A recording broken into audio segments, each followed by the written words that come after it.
লাউ পাতায় মোরলা মাছের বড়া। সর্ষে পোস্ত কাঁচা লঙ্কা ভালো করে বেটে নিয়েছি। এবার মোরলা মাছগুলোকে নুন হলুদ কাঁচা সর্ষের তেল আর ওই পোস্ত সর্ষে বাটা যে কাঁচা লঙ্কা বাটা যে মিশ্রণটা দিয়ে ভালো করে মেখেছি। মেখে এবার লাউ পাতাগুলোকে ধুয়েছি, ধুয়ে লাউ পাতার মধ্যে ওইগুলোকে অল্প অল্প করে ভরে ভাজ করে দিয়েছি। এবার একটি বাটিতে একটু বেসন, একটু চালের গুঁড়ো, কর্নফ্লাওয়ার, কালো জিরে, নুন দিয়ে একটি মিশ্রণ তৈরি করেছি। এবার ওই মিশ্রণগুলোর মধ্যে এই যে মোরলা মাছের মাখানোর পর যে মিশ্রণটা ছিল, মোরলা মাছগুলোকে পাতায় ভরে ফেলেছি, তারপর যেটুকু মিশ্রণ ছিল ওই ব্যাটারটার মধ্যে মিশ্রণটাকে মিশিয়ে দিয়েছি।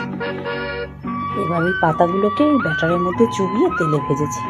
ভেজে গরম ভাতের সাথে ডাল দিয়ে নয়, শুধুই গরম ভাত দিয়ে খেয়ে দেখবে, খুব সুন্দর লাগে। মচমচেও হয়েছে চালের গুঁড়ো দেওয়াতে, খেতেও ভালো।